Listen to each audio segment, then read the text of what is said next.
I should be walking a little bit looser after that warm-up, but I am getting old now. I'm 25. So let's get into the session.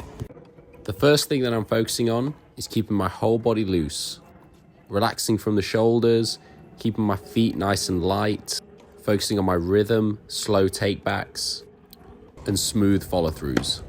Just getting that consistent timing, brushing the ball. Now when I warm up, I typically don't go for a lot of pace. I'm not hitting the ball very hard at all. I'm just getting the reps in, just getting rhythm. As I get more rhythm, I'll then move on to what I'm actually doing with the ball. I'll start to really focus on clearing the net by 3 to 6 feet. It's important because the net is the most easily avoidable obstacle.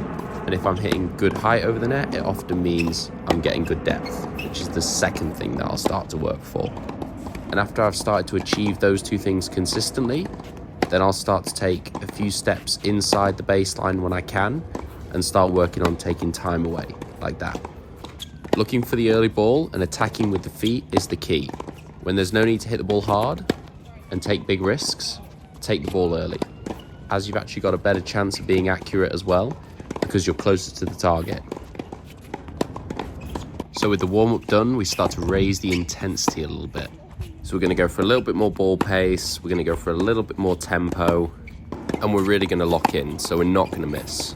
So behind me I have Gordon, who's one of the top coaches in the world, and he's worked with some of the best players to play the game.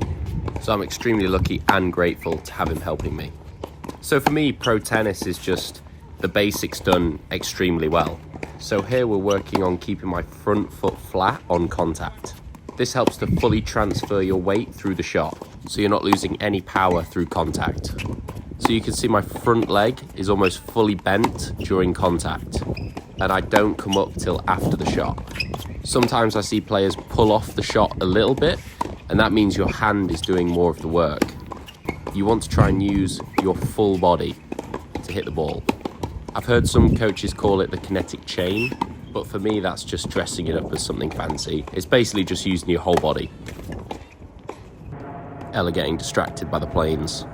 Another thing that I see a lot of players do is just hit from the back. It's so important to move forward and practice it a lot. So here we're getting into a real specific thing about the volley. I was planting and hitting at the same time, but here Gordon's trying to get me to plant, then hit on the volley.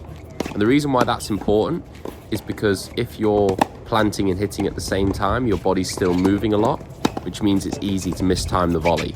So your head needs to be completely still in order to ensure a good contact. Now, one of the things I feel like is really under-practiced in tennis is the transition from the baseline to the net. I see a lot of players who volley really, really well, but they don't transition well. And I feel like that's the key to playing well at the net. So we're just going through it again because I was being a bit of a melon and didn't do it properly. So this is what makes tennis difficult. It's the ability to break each skill down and focus on individual details and then string them together. This is why it's so important to practice your volleys and not just stood at the net and transition forwards, because a lot of the first volleys you receive are actually around this area, just before the service box. Obviously depending on how good your approach is and how good your opponent is at passing, but the more volleys you can practice from that area, the better. So just a little quick recap of the key areas during this session. You've got the warm-up, the feel, the looseness, the consistent body work. Then you have the height over the net, safety, giving the ball good margin.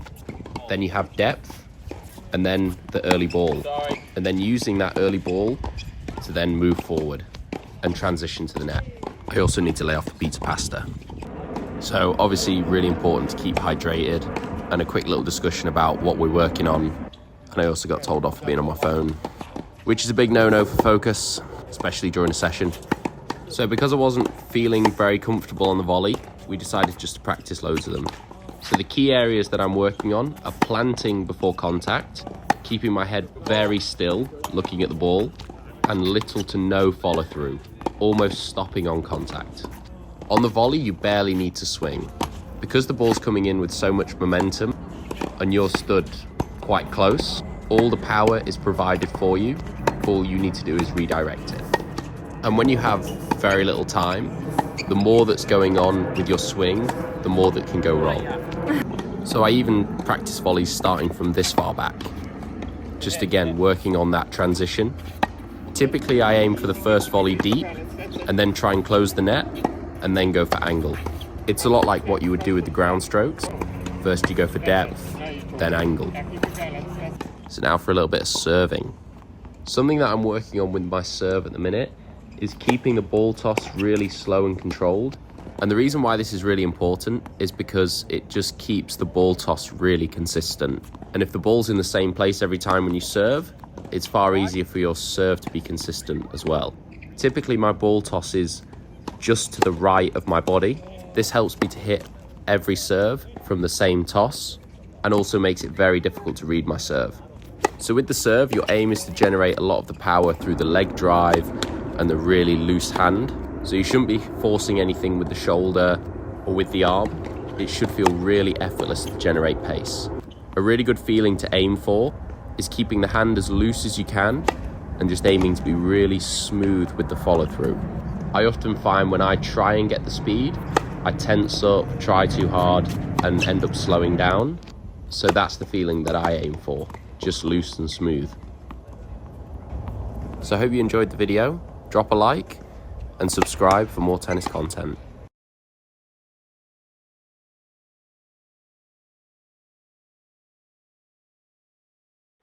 I'll see you next time.